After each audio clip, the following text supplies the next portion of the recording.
نگران کابینہ اور دیگر اسلامی بھائیوں نے مفتی کچھ حضرت مولانا مفتی سید احمد شاہ صاحب دامت برکاتہم العالیہ کی بارگاہ میں حاضری دی، تحائف پیش کیے، جبکہ مفتی صاحب نے مدنی چینل کو اپنے تاثرات بھی دیے۔ ہم کو اے طور سنی عالموں سے پیار ہے، ہم کو اے طور سنی عالموں سے پیار ہے، انشاءاللہ دو جہاں میں اپنا بیڑا پار ہے، انشاءاللہ دو جہاں میں اپنا بیڑا پار ہے۔ ان کا جہاں سفر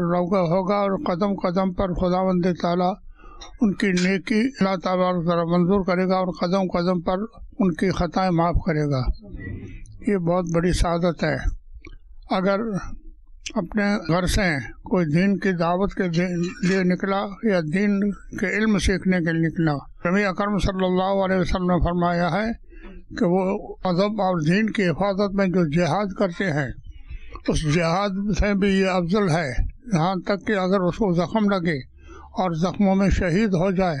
تو اس سے بھی ان کا درجہ بڑا ہے جو دین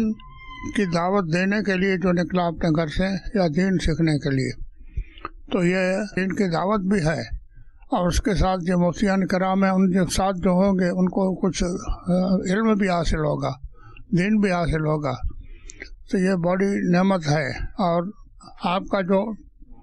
دعوت کا اصل موضوع ہے وہ سنت رسول اللہ صلی اللہ علیہ وسلم، تو ماشاءاللہ آپ کی جماعت نبی اکرم صلی اللہ علیہ وسلم کے ارشادات فرامین اور ان کے عادات اور آپ کی حالات زندگی اس کو آپ جہاں بجا دعوت دیتے رہیں گے انشاءاللہ تعالی۔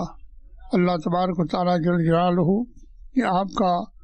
جو مبارک ارادہ ہے یہ اللہ اس کے رسول کی بارگاہ میں منظور اور مقبول ہے۔ یا رب کائنات، مجلس مدنیہ علمیہ جو دینی خدمات انجام دے رہے ہیں اور وہ کتابیں تصنیف کر کے وہ شائع کر رہے ہیں اور تقسیم کر رہے ہیں، خداوندہ یہ دین کا علم اور دین کی وہ کتابیں ہیں ان کو تو مقبول و منظور فرما، اور یہ جو مجلس مدنی علمیہ ہے ان کے اس اعمال کو تیری بارگاہ میں منظور مقبول کر، اور تیرے پیارے حبیب صلی اللہ علیہ وسلم کی حضور میں یہ سب بھی تصنیفات ان کی نظر نواز ہو جائیں اور صلی اللہ علیہ وسلم اس پر دعائے خیر کریں۔